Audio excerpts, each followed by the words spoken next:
wherever you want.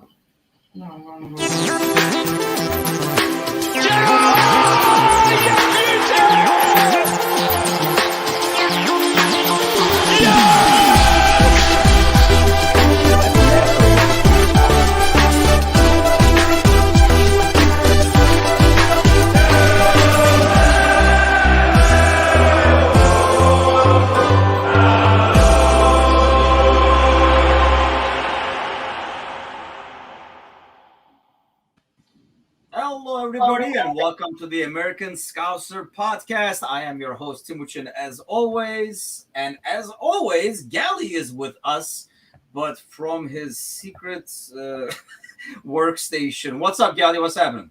What's happening, peoples?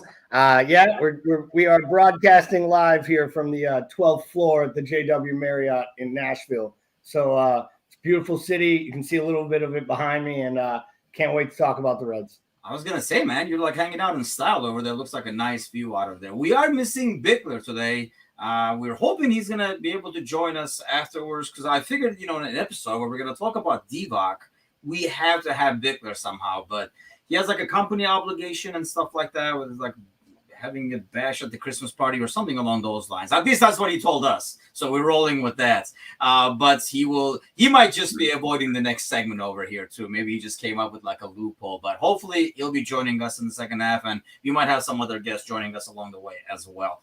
So Gally, unfortunately, you will be the only one who's going to face the trivia today, because there is no Bickler. But the good news is I did pick a complicated one for today, because God knows Bickler cannot understand the questions half the time. So it'll be a complicated one to get out of the way. So, and we had a couple of actually listeners send in some trivia questions that we've used in the past. We might have to end up like circulating some of them. I just realized today is actually our 133rd episode. Not quite the landmark, but that's a lot of episodes we have under our belt. So that's a lot of trivia questions I have used up over the years, looks like. But here is your trivia that is this week related in some ways, where it's kind of like made me look into it. So I figured I would make like a trivia question out of it, so my research does not go to waste. So here is your question. Divock Origi obviously is the man of the weekend. So I kind of looked at his numbers. So the question is, ever since he came back, so when he was in Wolfsburg and came back on the 18-19 season, so since then, he has scored 8 goals for us in the Premier League. Can you guess the average minutes that these goals were scored at? Wow. Good one, right? It's a good question. I mean, you have to be able to do math. That's one of my strengths, seeing that I do payroll for a living. But this is kind of a guess math. This would be a great question to throw at Paul later to find out whether he was watching at the beginning, because he'll still probably figure out a way to get trivia wrong after he gets to the So I'm going to go with, this is a shits and giggles argument, 83rd minute, because I think he's gotten a few early on that it might skew the numbers, but he's gotten so many after 90. They're all I remember, to be honest. That's a very high estimate. And honestly, like, that's the reason that made me kind of look into this, to see, like, what minutes he scored, to see kind of like if he can get an average. So we'll let that brew for a little bit, and then we'll kind of like come back to it, and then we'll get some like guesses from the listeners and stuff as well. And yeah, by the time Bickler understands this question, he'll just answer like 3 different questions probably. So it's going to be a tricky one for him. But so let's talk about the week first. We'll go in order as always, and start with the Everton game. I'll be honest, we all know I am the worrier and I'm the pessimist, so I was kind of worried about it just because it was a derby game. I mean, we knew the teams, the squads, the quality, the difference, and really the game pretty much showed that, didn't it? I mean, there is a huge level of quality difference between these two teams right now. Yeah, I mean, I don't want to undercut how poor Everton played that day, or how poor they've been this season, how inept they look under Benitez, and how much I think his tactics are just dead. I mean, the idea that they got that win today, it was smoke and mirrors. I don't think they played well. I know VAR took away some goals, but, I really think we've talked about this. I think it's a down Premier League. top to bottom. I think there are three amazing teams at the top. There are a handful of teams that are even of any level of quality, and then there are just a lot of poor teams, and that includes Everton. But the lineup came out. I felt good. The match kicked off.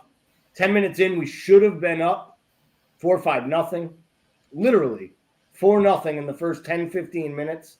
And then I just feel like the game just kind of settled in from there.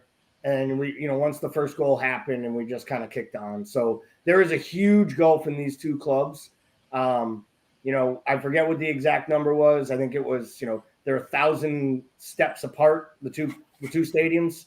Because the Liverpool fans put up that banner once at the Everton training ground that said, "You are only 1,000 steps from the European Championship trophy," which, I mean, that's money well spent, people. And I was watching a lot of, I like kind of doing this because I enjoy other fans' misery.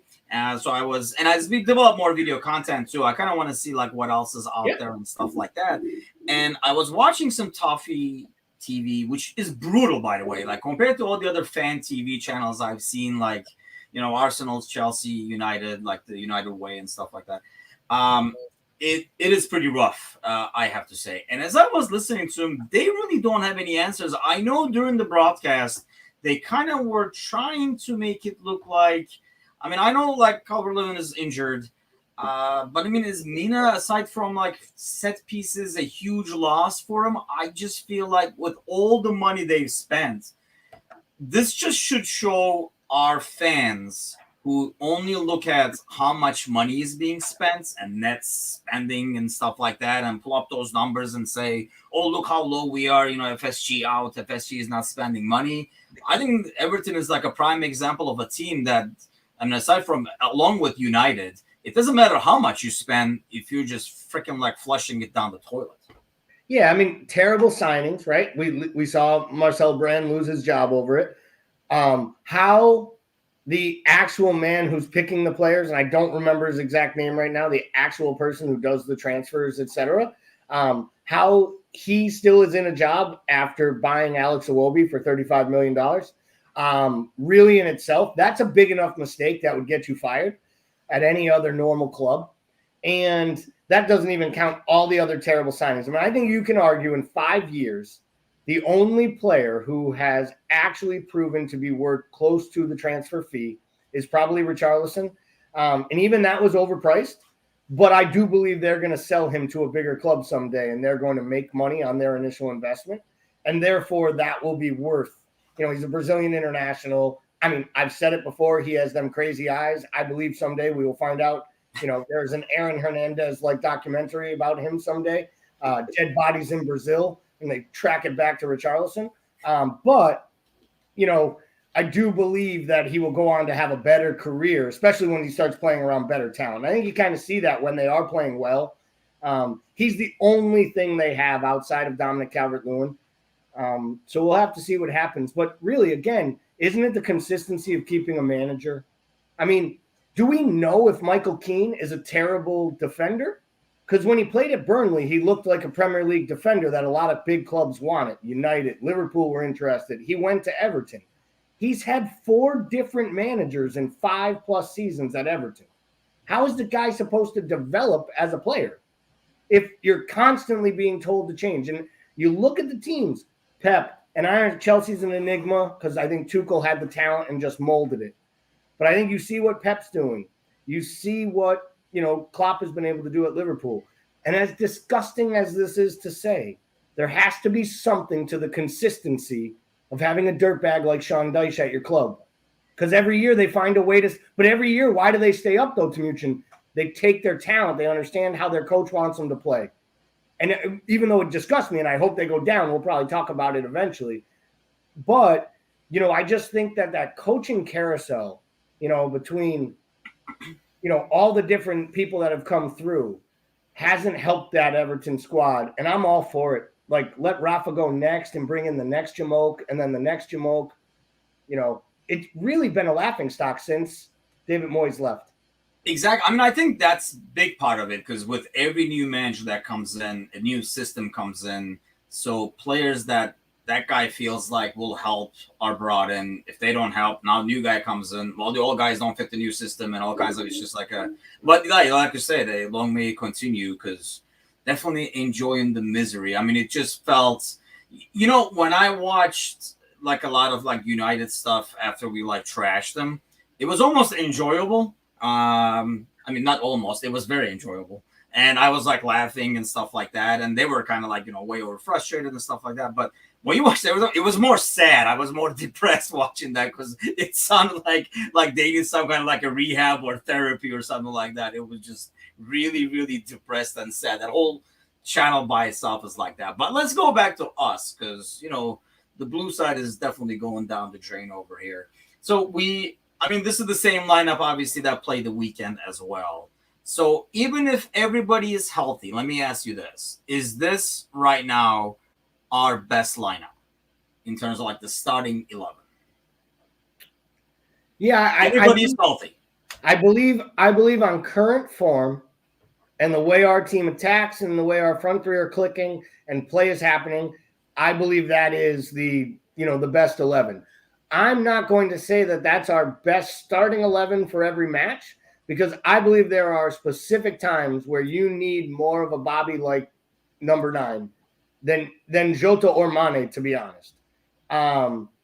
Obviously, I'm never taking Mo out of the lineup unless it's Tuesday and it's a dead rubber, Jurgen. I know you're listening. Tuesday's a dead rubber. And you watch, he'll trot out Mo because Mo will tell him something like, I've never scored at the San Siro and I need this. Like, no.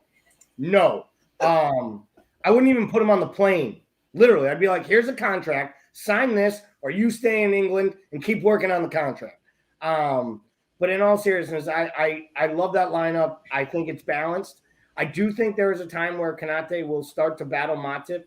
I also think there's a time that after we saw this match that Virgil probably needs a little break. Between the Everton match and especially the Wolves match, there were some times where Virgil looked like he could use a rest. So maybe getting to figure out how to play Matip and Konate together. I'll be interested to see what the lineup looks like this week in the Champions League. I agree because, especially like having come back from injury, I thought he was looking better and better and closer to the Van Dijk we know. And I do think I agree. Like the last couple of weeks, there have been some moments where it's been very un Van Dijk like, and I think part of it is we've kind of made him this, the superhero, and the guy is still human. He is gonna make mistakes, but there are some things I thought over the years, like I've watched him as a center back. One of the things that was like the most impressive to me was how he could get, the balls that are like lobbed in behind the defense. He could not only cut it off with a header, but that header was putting the ball back into play, or the clearances were actually keeping the ball in play and starting an attack at the same time. And I feel like, that was kind of gone when he first came back from the injury. It was more like clearing it. And it was starting to come back, but I feel like over the last couple of weeks, yeah, he does look tired. Then again, we'll come back and talk about the Wolves game again, but, that pass, we can't duplicate that pass that he sends from the back as a long diagonal like he did to Mo at the end of the game. I know, Divock gets the glory, and obviously Mo sets it up, but, man, that is some pass over there. So, it's an amazing outlet. It's what we missed more than anything last year. In my opinion. Like, we missed a lot of defense. Don't get me wrong. We needed his leadership, his organization, and we needed to not play two of the best midfielders in the Premier League in defense, right? That's what we needed. And as soon as we started doing it, even without Virgil, we started getting points and winning matches. That said, what we really missed was him starting the attacks. And he starts the attacks with amazing balls from deep. And that pass, as Ben just alluded to, was just absolutely amazing. And I just think that, what we're seeing is that he's slowly getting back to where he was and who he was. But I think overdoing it, especially right now at this festive period, you guys realize, I know we're going to talk about it, and I know you realize it because it'll be on our agenda. We have 4 matches in 12 days starting tomorrow. That is a lot of football, including a trip to Italy. So I just think it's a time.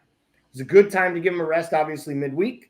And I think he's got to get one of these matches off in the Premier League midweek to give him like a full 7-day rest. I know Cosgrove's head spinning right now just thinking about not starting the absolute most best 11 every Premier League match. But I just think that it's going to be necessary to win the amount of titles and the amount of silverware we're hoping to achieve with this great club, this great squad, actually. And I feel like the schedule kind of helps that. I mean, we have this game tomorrow. That is a rubber game that, we should be able to rest whoever the hell we want. And then you have Villa, Stevie G coming to Anfield. We'll talk briefly about that as well. But then you have the Newcastle game at home. And I feel like that's on a Thursday. And I know it's Saturday to Thursday, but then right afterwards on Sunday, you're playing against Tottenham in an away game. So that Newcastle game actually turns out to be a good opportunity, again, to be able to rest some of those guys. I mean, there are no easy games in the Premier League. Any team can pull off something because everybody has some talent that can cause trouble and things like that. But, you do have to pick your bottles and stuff like that. And, it would be a good opportunity to do that. So as we get more and more listeners on live joining in, let's go back to this. And, moment of silence for not having Bickler over here. But this week's question was, Divock Origi, ever since he's come back from loan, so that's going back to this over here real quick, the 18-19 season is when he came back. He was in Germany during the 17-18 season. So ever since he's been back, he's scored 8 goals in the Premier League. The question was the average minutes they were scored. Oh, it's got to be way lower. Now that I'm thinking about what it would take to get an average minute of 83 minutes, it's got to be way. Okay, I was going to say, do you want to rethink your answer? Yeah, I do. I'm not going to put it after the hour mark or before the hour mark because I do think a lot of them have come late, and the majority of his goals have been scored as a sub for Liverpool since he's come to the club, especially in the Premier League. But I'm going to say 62nd minute. Because 83rd was just a stupid application of math. Almost Bickler-like guess. Well, it was in memory. It was in memory of him. I basically got to confuse myself with the question, come up with a reason why I should have given a different answer, gave a different answer, and it'll still be batshit crazy wrong. Yeah, if Bickler was here, he would definitely understand this question wrong. But actually, the correct answer is, you got mighty close in the second shot over here, is 67.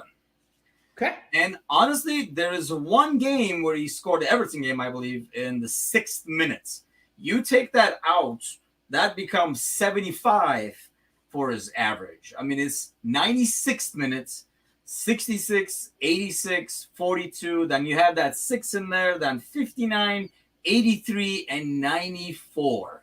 The dude is definition of super sub and being clutch. And this is, like I say, just Premier League. When I was looking at his other goals, the average gets skewed, but he has some other goals that, in the cups and obviously, the Champions League game as well, where he came in. That was 87th minute that was. So he scored some late ones in the other games too, but the average with the League Cup games and stuff like that was getting all over the place. And yeah, as Darren says, we will take every single one. And because and that's the thing, we talked about this in a podcast, I think it was about a month or so ago, that for a guy who's had not as many goals, we can vividly remember probably 80% of them, not because he has only had 1 or 2, but because most of them have meant so much.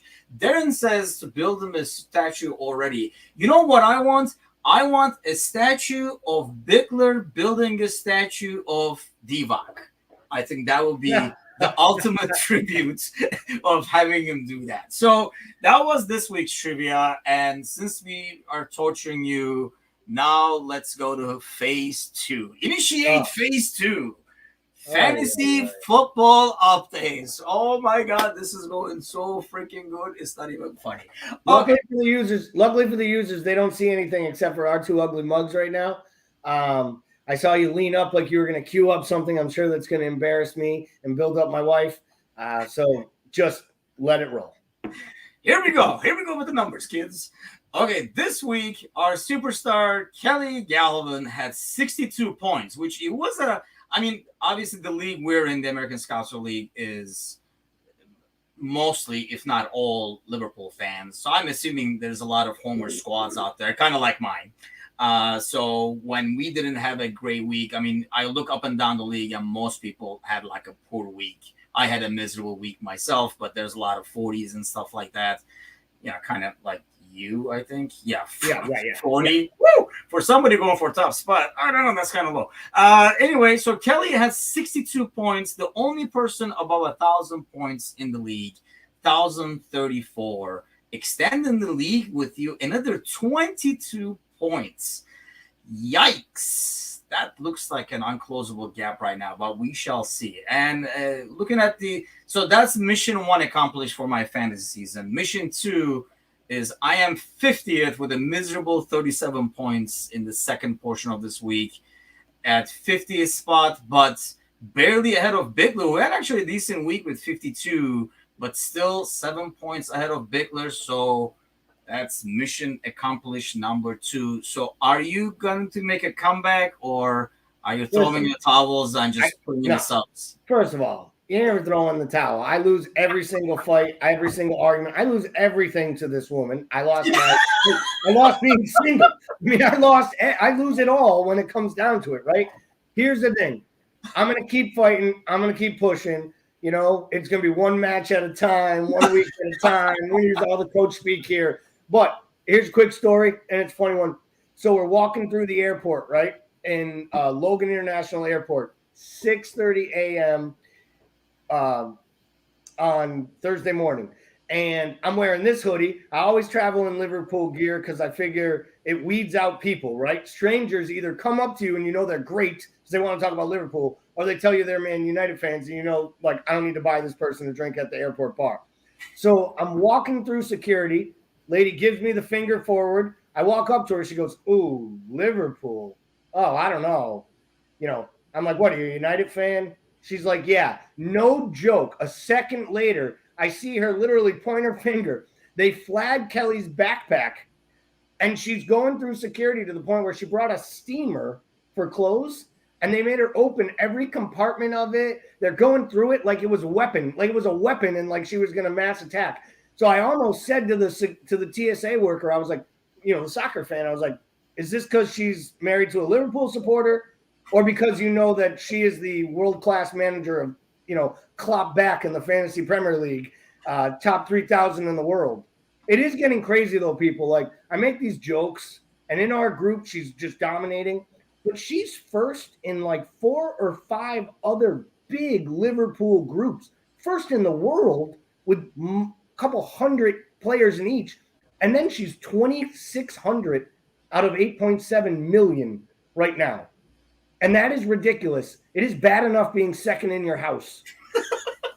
It's much worse. It is much, much worse when she's not only second, she used to be the most humble winner ever, but this podcast has inflated her ego to the point where she actually believes she has fans, and she thinks she's like really, really good at this because, well, damn it, she is. And to that, what are you talking about? She thinks she has fans. She has freaking fans. I know. Aside from you, everybody probably is listening to this podcast. Definitely me and Bickler are her huge fans, and everybody's rooting for her, not you, buddy. So, well, I'm gonna have to build. You're already used to being second in the house. This will just be another thing. I'll have to build her a statue, and then we can have a statue of me building her a statue in the backyard. And it'll just be me taking my comeuppance. So before we put the Everton game to rest, and like I say, I know for a lot of people, like, you know, like Darren, like right now was listening. I know like Cosgrove was talking about it during the podcast last week with his messages. I know people who are from the city, this is a much bigger game for them than the United game. So I know it was like a huge deal for them to win it in this fashion. And despite this has been going on for a while where we've been a lot better than them, but really did not show as much in the final scores and stuff, especially when we played at Goodison. And I thought this game was just like a testament saying, like, this is where like when I was watching them, even their fans know, and they hate saying it, but they know that it's almost like you have to say it. You can't deny it, that there is like a huge gap between the two teams. And it's only increasing. They're not like by spending more than us, they're not really closing the gap. It feels like it's going the other way. And really, they've added a lot of high dollar and kind of like, up there in age people to that squads that can't be helping their cause in the long run either, like in terms of closing the gap. But I mean, what was your, like, aside from like focusing on us, what was your biggest takeaway before we kind of move on to the Wolves game? Well, quickly, I thought Henderson was immense the entire match. If you ask me the difference in the match, right? It was Jordan Henderson versus Seamus Coleman. And you saw it in the Mo goal, the second goal, right? Mo even said, I think, in the post-match, like, I knew I had to attack Coleman because there was a mistake there. And the idea that Rafa Benitez put him up against the world's best player with no extra help or any actual tactical plan actually just speaks to all the problems there. But Henderson, from when he was pre-match in the tunnel to pre-match on the pitch to 10 minutes in scoring that great goal, right? Being in the right spot, creating more opportunities, the assist for the second goal. And then, Mo's two beautiful finishes. I mean, that flick in the outside of his boot is just ridiculously sublime. And honestly, I think you can argue that the second goal takes as much, if not more, talent and shows the player he's in and the level of confidence, because he not only runs down Seamus Coleman, he outruns him with the ball at his feet. And then he just calmly takes just the right amount of front touch, puts the ball in the bottom corner, trickles in like a little toe poke. He made it look so easy, and it was not an easy finish. And I think you almost saw in that second goal, like after the celebration and the flare hits the ground, he actually knows he's the best player in the world. Like, I think before we used to say it. I think in his mind, he believes there is no longer, it's not just the great athlete. It's not my old TO thing. And I know you're a 49ers fan, right? So I used to always say this about Terrell Owens. Everybody wants professional athletes to be humble, right? They want them to be humble when they do these great things, right? But it's the brash and defiance to believe they are the 1% of 1% that get them out of trailer parks in Alabama and make them one of the top 10 receivers to ever play in the NFL. And I believe that same brash and defiance is like, we like it, we want it both ways. And I think Mo is so humble, but I think you can almost start to see his chest puff up.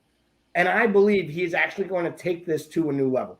I really, really do. And I think that's my takeaway. Henderson and Mo Salah from that game. I agree with both. I know before the game, they were showing like the tunnel and you see Henderson. I've always been a huge Henderson fan. I think he's like an excellent captain. And for years, I spent my entire time on social media defending him because people did not understand what he brought to the table and things like that. And yeah, like I watched it and I was like, man, he is like freaking focused. Like, love the look on his face. And then I know they were like talking about it after he scored the goal. The commentators were like talking about it and stuff like that. And I was like, oh, I thought I was the only one who noticed that because I'm a huge fan of his. And I was like, man, I mean, what a great captain to have. And I think his play has gotten better and better. And I think that trio over there has been excellent. And that's why I hope, we'll get to that at the end, but I hope they do get some rest tomorrow. Because, I mean, I feel like when that midfield is out there, we can dominate any midfield. Like both physically, on the ball, playing the pace. I mean, even before that goal he scores, I mean, the shot was excellent, being there was excellent and everything like that. But the quick movement of the ball right before, where Henderson kind of like lobs it over to Mane initially, is just like great football to watch. And yeah, that midfield has just been amazing. So, and going back to Mo, I think you're right in terms of, Terrell Owens actually is a weird example, but I mean, I agree in terms of like that, belief in yourself and stuff, but somehow Mo's able to kind of keep that only in his brain and not say it as much. I think that's kind of like makes him the ultimate guy for me. Because like you say, to be that guy, I think you got to have that in your head. Like, I am the best around here. I should clear that up. I was not saying that he is like that Mo Salah acts like T.O. in any way. My point was that there are players, right?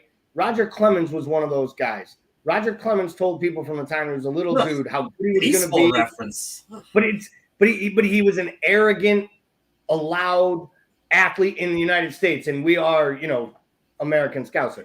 So, and it is America's pastime, whether you like it or not, Mr. Turkey. I despise it. Sorry, go ahead. I know, I'm just saying. But all these athletes, you could think of it in every sport. Michael Jordan, I mean, the greatness that is Michael Jordan, he hated his own teammates. He hated his coaches. He hated everyone around him, and they knew it. He had no problem telling them, like, you won't party with me. You won't go to the casino with me. Like, I don't hang out with my players because you play for me. This is how we do it. And if you don't want to win like me, you'll play somewhere else. And I just think there's this mentality, though, that the players can sometimes turn off that, which is what allows them, as we've heard in the Mo, tributes, the guy took a bus 6 hours a day, both ways, to training at his first club ever in Egypt so he could get an opportunity.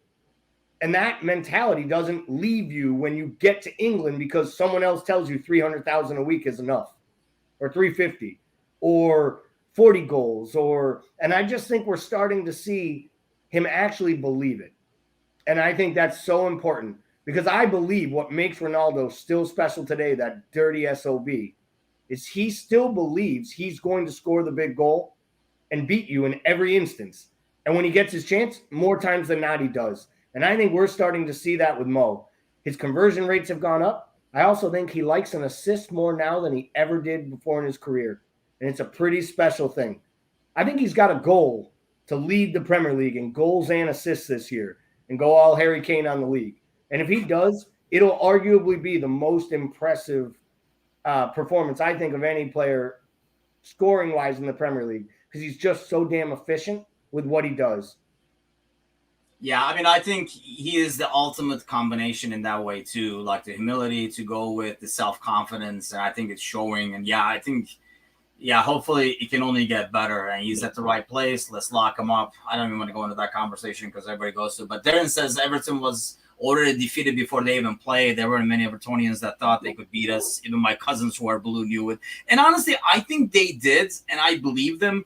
But I think partially – the Everton fans were saying that so that if they do anything, it's just ice. Like they'll take anything icing on the cake. At least if they win, if they lose, nobody can harp on them too much. But I think the way we beat them just made it so much worse. If it was just like a 1-0, 2-0 win, I don't think it would be as radical. But just the way we kind of just dominated that game was nice way to see it.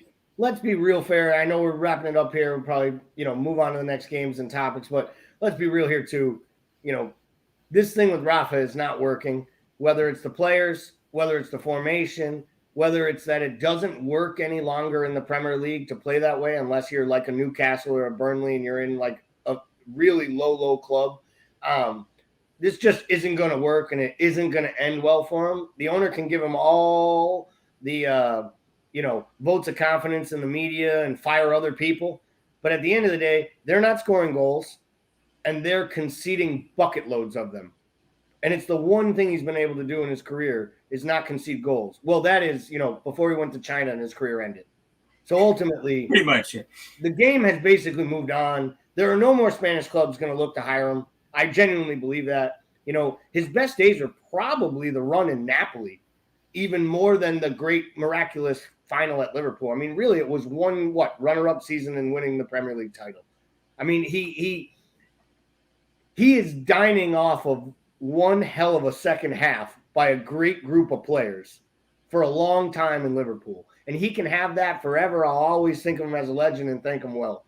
But let's be honest, it's going to end ugly.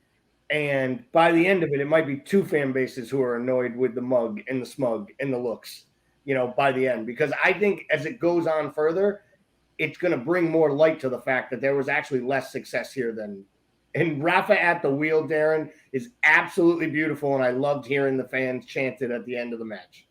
Yeah, like I say, it was just – long may it continue. It was definitely a lot better than I expected. But let's get back to the other game where we talk a lot about Divock Origi, and who better to talk about Divock than our buddy Paul from the depths of hell. Are you brewing your own crap in the background? Is the party not supplying beer? What's going on?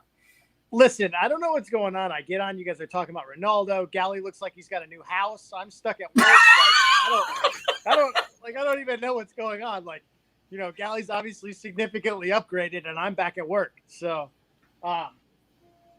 yeah. Basically, what has happened is Gally has had to move out to a hotel because he got sick of Kelly talking about the fantasy league, I think. So he just moved out pretty of his much. own. Yeah, we all knew that was the next step. He was moving out if he couldn't close the gap. So Pretty much. So Darren thinks you're in the toilet, but that would be a big tank to flush things down. Looks like in the back.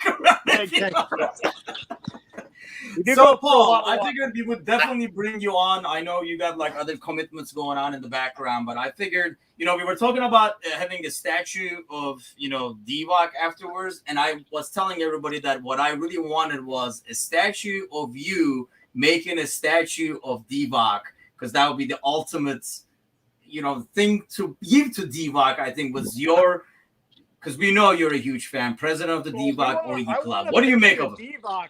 I just want a picture of Divock in his warm-up jacket, like he's on a cell phone, and then you can get a picture of me next to it texting him. No, but like he's like such an enigma, right? I mean, like we spent the last 2 years talking about how like he hasn't done anything off the bench in forever, and it's probably because we haven't needed to, right? Like, I mean, we've been up in all these games, we sub him in, and we're up 3-0, and he doesn't do shit. But like the first time that we were like in a spot, he comes in and just nonchalantly bosses the entire game. I thought what was impressive was like he was doing shit off the ball that I was like, I haven't seen him ever do. I'm like he was like pressing and stuff. I'm like, wait a minute. Like, did somebody tell him something? Like I don't understand. I'm used to this abusive relationship that I have with Daniel Sturridge, right? Where he'd come in and like bang in some goals and then get hurt and be out. But like this is kind of a new relationship with Divock Origi where like we don't expect shit from him for so long, and then he comes in and bangs them in. It is absolutely remarkable. I think is like the funniest thing to me was like the look on his face after he scored. It's just like this shit-eating grin. Like he knows who. And I think this is what I respect about Divock. He knows who he is. Like he is the kid that shows up late to practice every day and is your best player, but whose parents are making him play. Like he doesn't even want he wants to go home and like play Fortnite and shit, but his parents are making him play, and he's fucking awesome. And like it's mad, right? But it's hilarious, and I love him for it. I think honestly, you know, like the talk about Wolves and all this stuff and interest in him from a transfer standpoint, I think it's far more likely he just winds his contract down. I don't think there's a team that's going to put him on the wages we have him on. But what a fucking legend, just in terms of like. It's hard to think of a player that's come off the bench and done more in terms of just like 95% of what you know of Divock Origi is off the bench. Pretty much. I mean, this week's trivia, which I'm sure you're very depressed that you lost, might chuck down one of those behind you over there, but was his average minute that he scored the goals in the Premier League. And he scored 8 since he came back from loan. And it's the 67th minute. And honestly, there is one that he scored in the 6th minute when he started against Everton, which we talked about how he loves Everton games. Otherwise, his scoring minutes on average is 75. Obviously, it helps when you score on the 96th and 94th and stuff like that to bring that up. But like you said, I mean, I thought the most impressive part was, you know, I always talk about Divock, and I'm not the biggest fan like you are. But, I mean, I really liked the kid, and the thing that was most frustrating was I felt like he never used his body and his speeds, because he's very physically talented, like he should. He played like a little dude. It feels like, you know, when you watched him in the past, Mo looked stronger than Divock, and he possibly could be just because of like, you know, like just pure muscle. But this game when he came in, Paul, I mean, he was holding people off the ball, like chugging people off the ball. I mean, he was doing it all, like a great first touch. It was almost like if he could give his first touch to Mane probably would have had a hat trick by then. It was his play overall, not only like he comes in and he scores like this goal and we're like, Divock, you are God. But I thought his play overall was just awesome. Right. And he was making good decisions. I mean, he was going in and like you said, he was like shouldering people off the ball and winning balls out of possession. But then he was like finding the right players too. It was pretty It was pretty impressive just the way he kind of strolled in and almost changed the tempo of the match from the moment he came in, which I thought was really interesting. Just we've never seen him do that before. So, Paul, you're over there in the brewery. Before we let you go, because I know you got to get back to the party bash over there. Any parting thoughts? Who do you want starting? Mo, Mane, Jota tomorrow against Milan, I'm sure? I don't want to see anybody that I've seen in the last 2 weeks start that match, and we know that's not going to happen, right? So I'm just hoping and praying for the best. Nobody gets hurt. If I'm picking a front three that I want to see on there, maybe Mane, but I have give it to the kids. Put Konate out there, put James Milner out there. I obviously just want to see our depth, but we'll see what happens.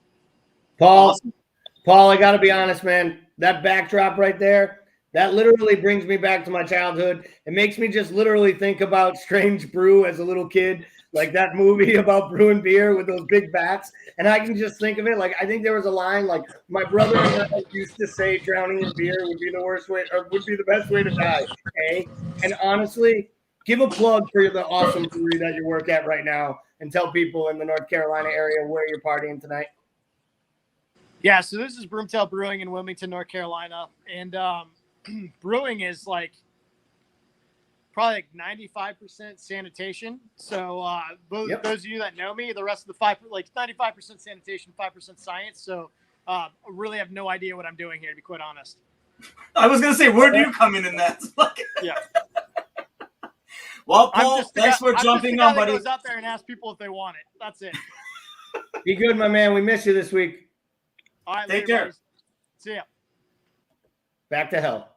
Actually, I will say when he came over and brought us some beer when we were out in North Carolina, they do make a killer sour beer. So I would definitely recommend that joint if you're in the area, because I think you can only get them around that area there. But So let's go back to the Wolves game. I mean, we talked about a lot about Divock and stuff like that. But first off, can I get this rant off my chest, please? That this entire, and I honestly, this I think is only in British football.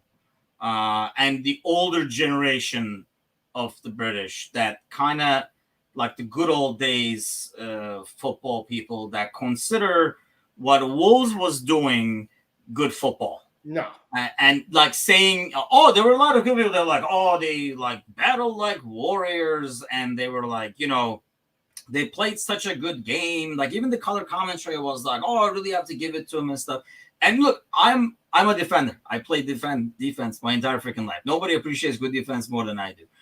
And I've been in games like that where you're hanging on for dear life and just booting the ball up front, hoping something good will happen. But really, most of the time, you're clearing. When the game is over, I don't think I've ever said after a game like that, we played great. I might be like, whew, we got out of that one, or man, we made it, but I've never said we played great. I mean, all they were doing, I thought it was the ugliest football. And it was good defense, and they worked hard. They had to work hard. We made them work hard for it. But all they were doing was just literally booting the ball freaking 10-year-old. I mean, I've seen better U10 teams play more build up than they were. And they were hoping it would land in front of Adama, and he would just run with it he was a freaking returning a punt return or something and once he was in the clear, he can just go. I mean, what is up with that? Because I mean, it wasn't only one person, two people. I mean, to me, that is not football. And like I say, I understand it's not easy to play defense like that. Like I say, nobody appreciates playing defense more than me. But ultimately, it's not good football. It might be good defense. It might be good efforts. It might be fighting hard, but it's not freaking good football. Can we freaking stop saying that? Of course we can, and we should. And let's be honest, we rail on Burnley for doing it week in, week out. And, if Wolves hired Bruno Lage to come over from Portugal, one, because it meant he could speak the language that every player on the team speaks. Save on the translator fee. Two, save the translator fee. Didn't have to worry about the ownership, and Jorge Mendes is his agent, so everything worked. But the problem with it is that he came to bring an offensive mind to it. He actually has had good results so far. They had a tough start, but played well during those results. And I felt like they got us scared. That was a absolute version of a scared performance right there. They were nervous from the get-go. They knew they had nothing going forward, and they didn't even try. They were playing to either nick one or draw that match 0-0. And it almost happened, to be fair to him. A couple great saves. I got to say something. This Sa, whoever the hell he is or wherever he came from, I thought losing Rui Patricio would be a big hit for them because I thought he might have been the best goalkeeper in the Premier League outside of the big 3 or 4 clubs. Really? Yeah, I thought if Rui Patricio was at Chelsea 2 years ago when Kepa was their goalie, he actually would have gotten them like up the table and competed for a title. That Chelsea team was pretty good that year with Sarri, actually. And they just gave up so many goals, and they were just such a joke because of Kepa. And I thought Patricio was good, and he's showing it right now. Roma's playing well, and he's a big part of their success. But I thought Sa was good in that match, like really good from a keeper standpoint.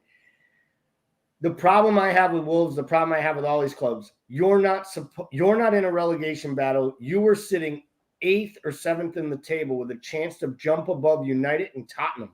Are you going to finish 4th? No. But those clubs will never kick on until they come try to get 3 points when they play the big 3. And they came for 1 or not to be embarrassed. And in my opinion, Divock still ended up embarrassing them because they played for 1 and they got none because they did nothing. I think it's more the fact that they play not to get embarrassed. Look, I understand they're not going to go all out attack on Liverpool and play into our hands because we would kill them. I mean, there have been teams who made that mistake before. I mean, if they watch, these guys are Portuguese. I'm sure they watched Porto try to pull that on us a couple of times or we just like demolish them. So I understand that part of it, but you got to have a freaking better plan than just booting the ball up and having it done. And anybody who has been kind of like talking about, signing Adama for like a ridiculous, if it was like 20 million or something like that, I'd be like, yeah, maybe I would have like a miniature discussion about it. But for the money that's being talked about for like 40, 50 and stuff like that for that guy, he's a one-trick pony.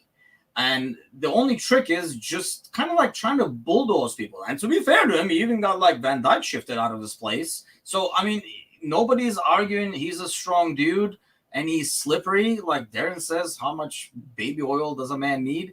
And, he's slippery, he's strong, he's fast, but there is no end product. Yeah. He just goes down the line and then just closes his eyes and kicks it towards the middle.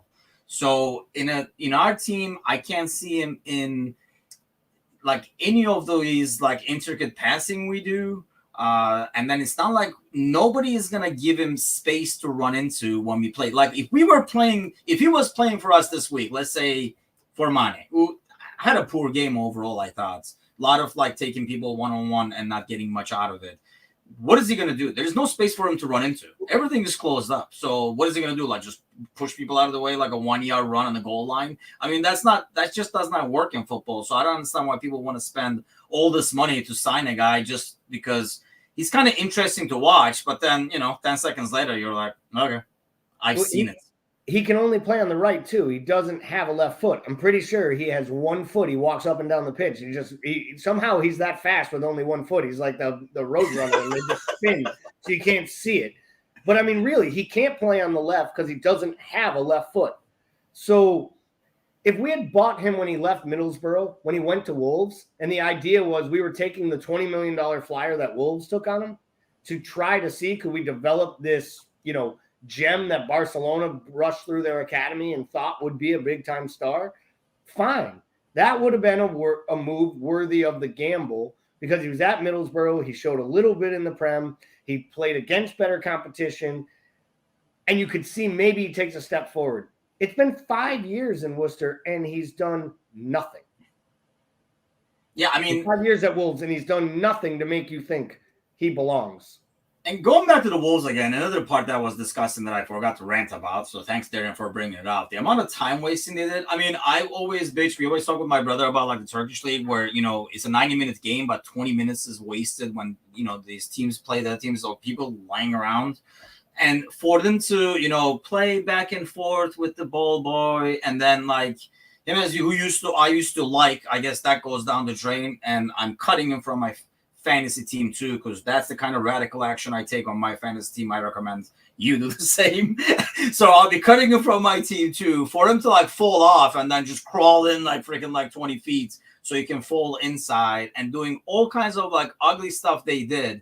And then the commentators just sort of say, oh, you know, you got to give it to Wolves and stuff like that. No, don't give him shit. That is not freaking football. I mean, we can go out there too and just like hang on for dear life, boot the ball, lay around and kill time too. But we're not going to say at the end, oh, we played well. And nobody better freaking give me credit for playing football if I did that shit. I was like livid. I was like, are you guys freaking serious? And more than the goal, I was happy that they were freaking like crushed with that last second goal. Honestly, I felt better about it than if he scored in the 60th minute and just won like a 1-0 nail biter, which it wouldn't have been, because they wouldn't be doing the same shit. They would have to come out of their shell. So we would probably put like 3-4 past them anyway. But still, this Reds will never end. I would agree with that too, 100%. I think the other thing that like really irritated me about the match in itself was just the way in which they went about it, like the way they set up to the way that they made subs. The time wasting started in like the 5th minute of the game.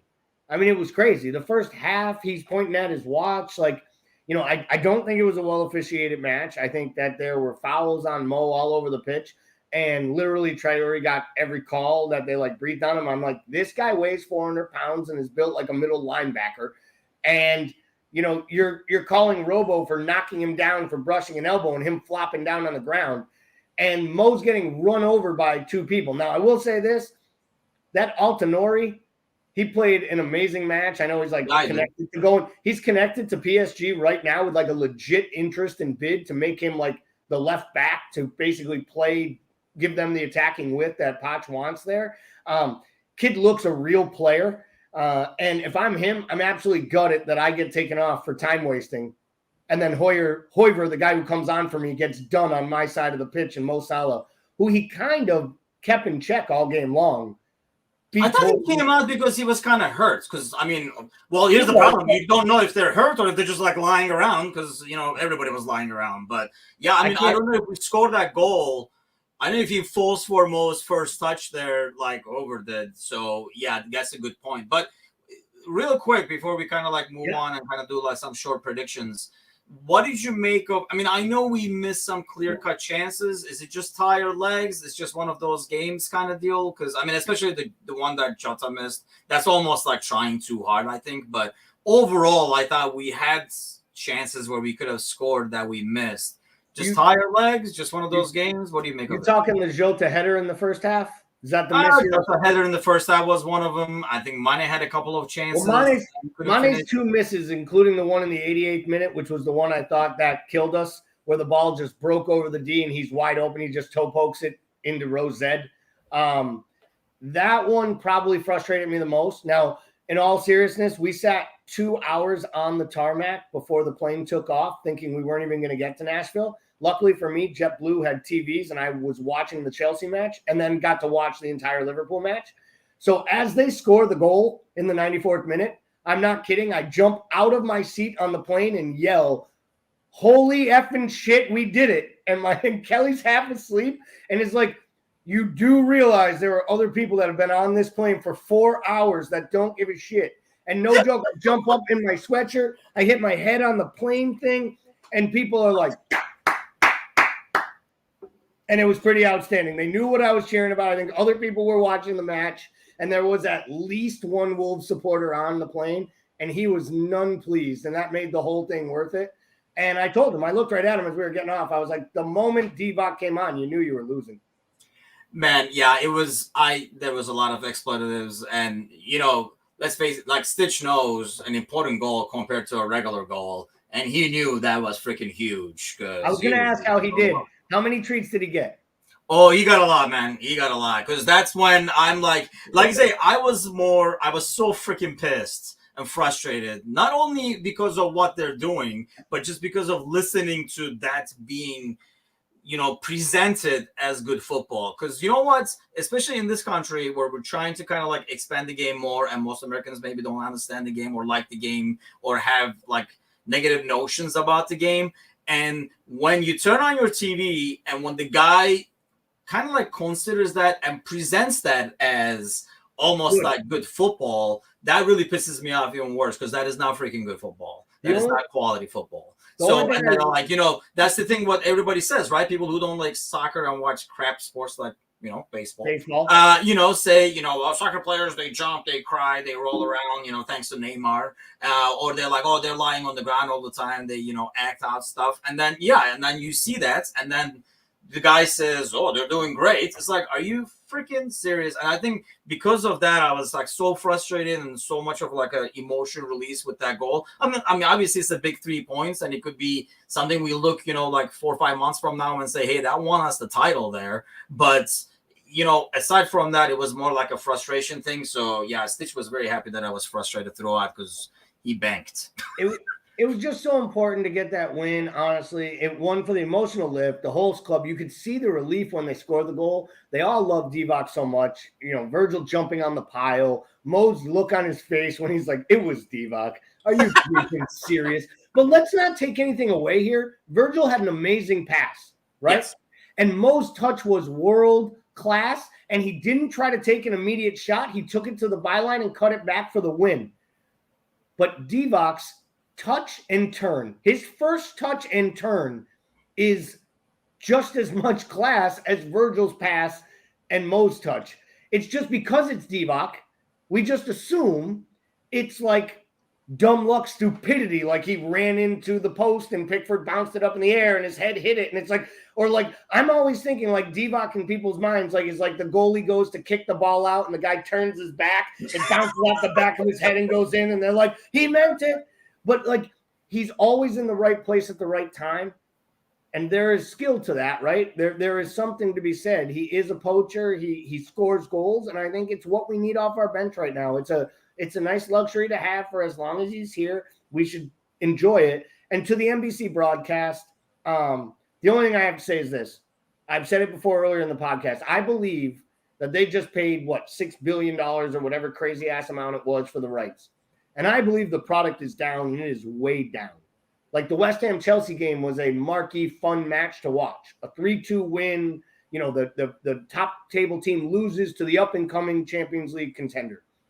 Other than that, we are genuinely talking about 3 teams that are so far head and shoulders above the other 17 teams.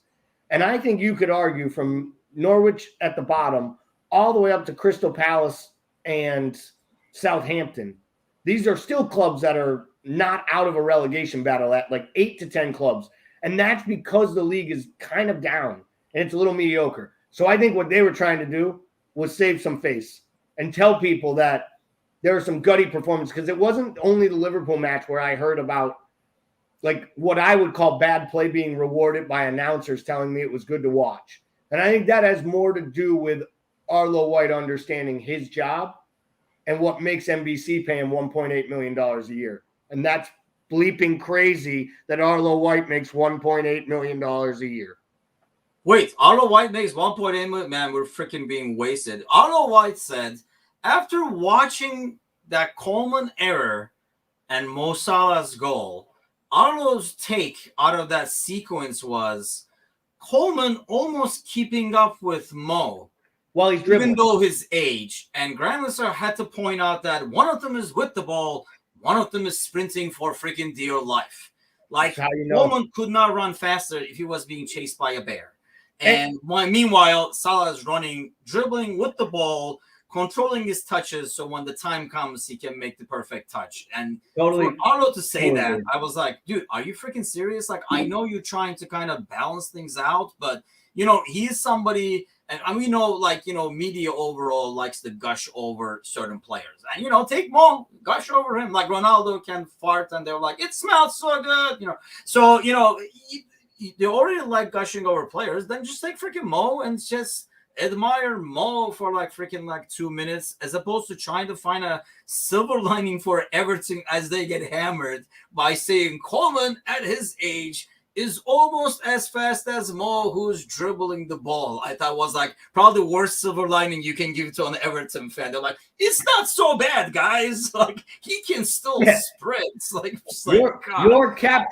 your captain is so bad. The best thing we can say is he can still run. So we kind of like, man, only two of us. Maybe like if we had Bickler, this would be probably a 3-hour podcast. But so real quick, let's touch up on what you expect out of tomorrow. And I also want to ask, while we're like doubling up for the week here, does the fact that Stevie G is bringing Villa make a difference to you? Because it doesn't really, to me, for the most part, really. To me, I only really see Villa, and I'm a huge, Stevie G fan, watched him over the years, one of my favorite players of all time. But to me, I just see it as Villa coming to Anfield. We need to get 3 points. And that's really it for me for the most part. And it'll probably always be, but I want to get your take on that and what you expect out of tomorrow in terms of lineup and stuff like that. I'll start with tomorrow. We'll take these in chronological order as they appear, right? We'll start with tomorrow. I expect kids. I really do. I expect rotation.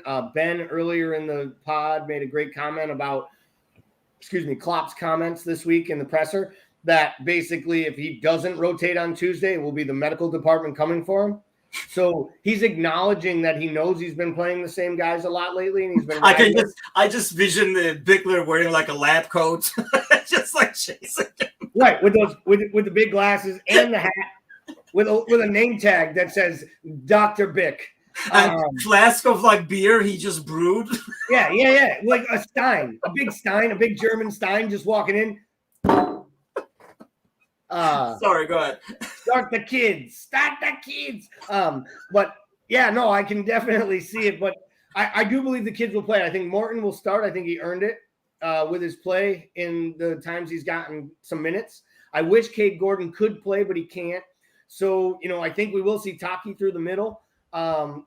Maybe Mane on the left to try to get him going, get a big goal in him, feel good. I do think Jurgen wants to win this game, because I think he loves this momentum, and I think becoming the first English team to win all 6 in the Champions League group stage would be impressive and another feather in their cap. And I think this team builds on their mentality and their confidence, and I think he's going to want to win that. And it's a Joe Gomez, Kanate day. Maybe Nat Phillips gets a run out late.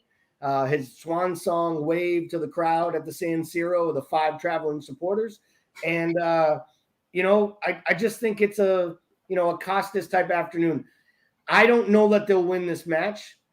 I don't know I'd pick them to win this match if they had all their starting lineup, not because I think AC Milan's better, because I've been watching this team for 10 years in the Champions League lose match after match and play poorly in Italy. Even the second leg in Roma when they were up 5-0 in the first leg and then went up 5-2. They didn't play well. I just don't know that they play great. They played poorly the last couple of times. They played Napoli. So if they go to AC Milan and don't get a result, it won't be the end of the world. As far as Stevie G, so Kenny Dalglish came back to Anfield and coached 2 other different teams. For me, that's enough said. You know what I'm saying? Like, for me, it's okay.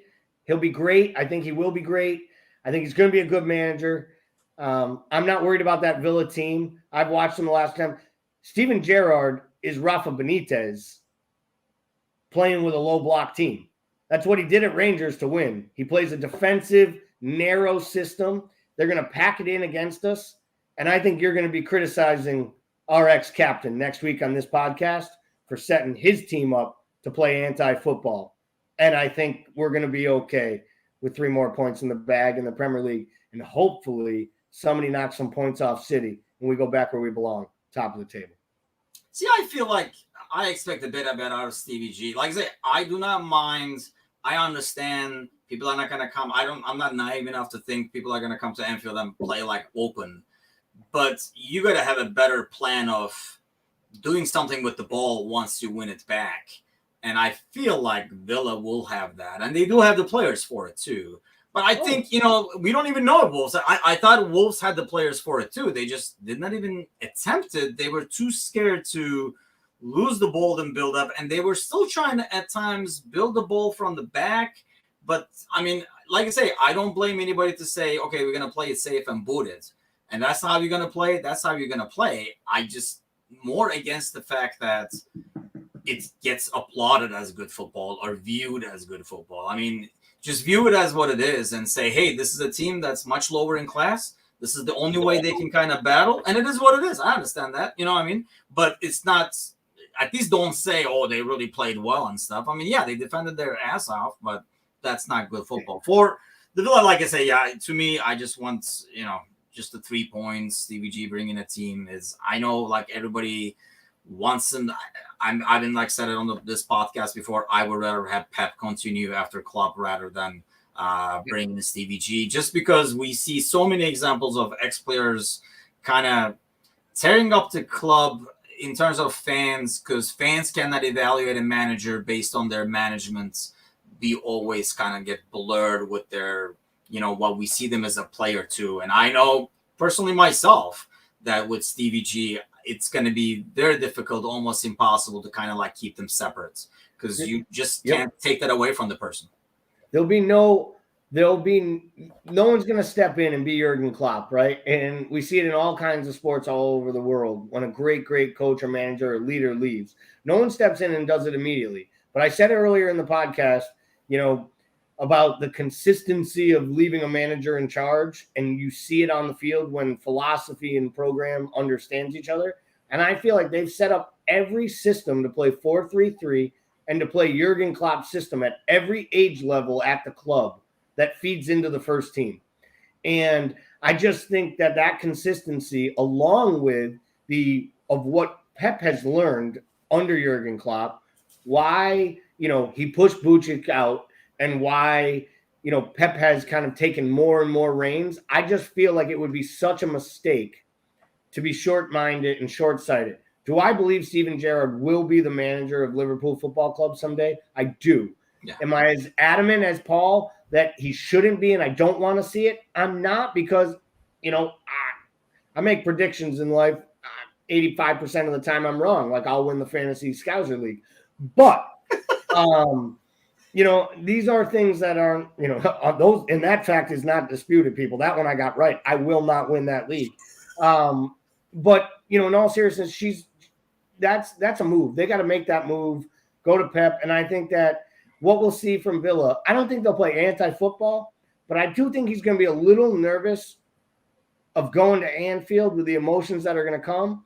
And I could see him putting out a little bit more defensive lineup, maybe even playing 2 holding mids, altering them a little bit, not playing Ings, playing Watkins up top by himself, a little less of their 4-3-3, or maybe even getting crazy and playing 3 at the back to try to offset what Liverpool does with the high wing backs and exploit the space. But I don't see it ending well for him. I think this is a good 2-0 win. I think Villa's a team that could be on the rise, but they need a few players and they need some more time. They haven't played great teams to get these results. I know Pep talked about how great of a side he had and how great he did, but I've heard Pep say those things about just about every manager except for Sean Dyche.